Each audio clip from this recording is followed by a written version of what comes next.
My name is Matthew Watkin. I'm a clinical psychologist in Cape Town, South Africa.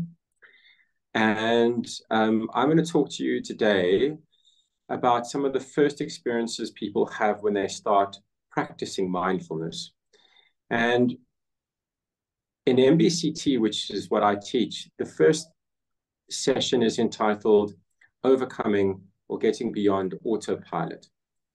And autopilot is a mode of being that we are on most of the time.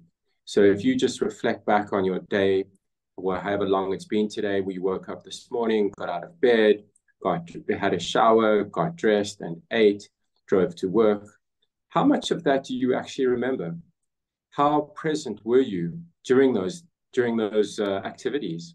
I mean, you know it happened, you can remember it, but how present were you actually? And when we begin practicing mindfulness, one of the first things we come to see is how much of the time we actually not here. We become aware of how unaware we are, of how much of our day is filled with this mode of mind, of being that we call autopilot. So in autopilot, we still get things done, but we lose a certain quality of our experience. That's the part that some teachers would call the multidimensional splendor, the full embodied experiential quality of being there. And that might include just our senses of sight and touch and smell, taste if we're eating. So autopilot, becoming aware of how much of the time we're not aware. That's really awesome and actually striking to see how absent we can be. And when you become more aware of your sensations and emotions and your thoughts, what does it reveal? Do you get a nice sense of when I become more present where I am, do you get some kind of a revelation or? So one of the things that people really, the freedom that we get from practice comes from what we call disidentifying with our experience. So most of the time we're lost in thought and we treat the thought experience as if it's real and we react as if it's real. And one of the most liberating elements of practicing mindfulness is coming to see thoughts for what they really are, which is just events in our mind that arise and exist and pass away. Thinking is a wonderful servant. It is really helpful to us, but is an awful master. So the liberation that we get from this practice comes from being freed from our own thoughts, from all those thoughts that tell us what we should be doing and what we must do, and everything that comes with that.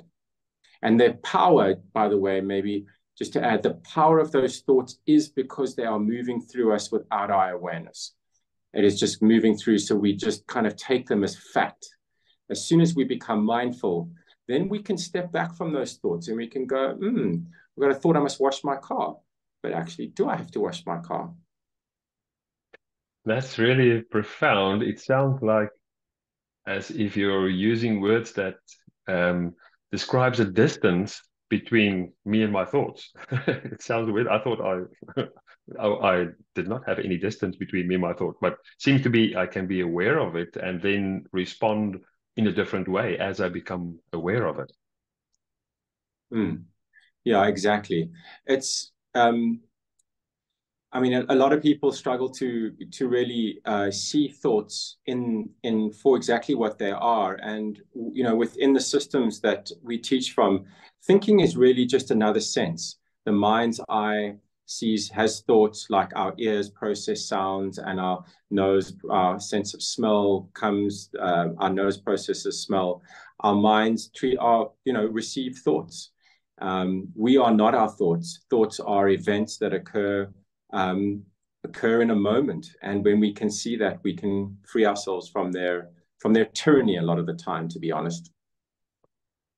it sounds like kind of an adventure. If one become more mindful to see what kind of mind events and emotional events then, and it's like coming and going, but it's really kind of changing the attitude, isn't it? To be okay now, what's gonna aspire today? What's gonna come up next, and how I'm going to respond to that? Well, yeah, I mean, that's exactly right, Emmanuel. So I think, what you're speaking to is how is the quality of our attention, of our awareness, and that, having a sense of curiosity and wonder, underlies how we look. So it's not about looking to change to make things right. It's not that our thoughts are wrong. It's just, cultivating the sense of curiosity to our own experience, to, wow, this thought is arising, or this feeling, this sensation is here, and becoming curious around this inner world, this vast expanse and deep and rich inner world that, to be honest, most of us just are completely oblivious to. Well, yeah, that sounds like really an exciting journey to go on, is to getting to know our own thoughts and feelings and emotions.